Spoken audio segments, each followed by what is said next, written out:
ishara kwenu kwamba mliowaiti wa Kenya na kanisa mumeitimiza kwa kusafiri pamoja. Na haswa kanisa ndogo, nimesikia Garemba akisema ilikuwa inaitwa kanisa indigenous. Kwani watu yote ni indigenous kweli?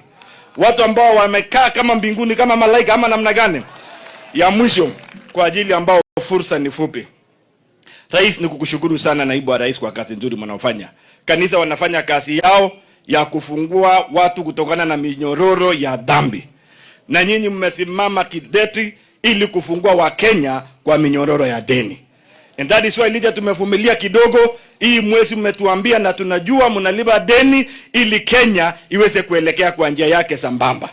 Na wale mlioshindana na wao ndio walisaidia kuboromosha hii uchumi ya nje ya Kenya.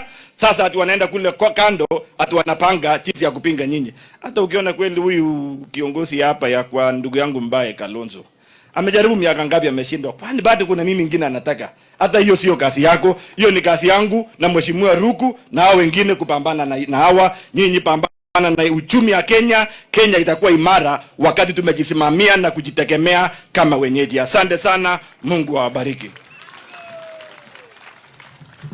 Makofi ya mheshimiwa Ruto. Kwa sasa kwa hisani yako mheshimiwa naibu wa rais, nataka kumwakaribisha Women Lab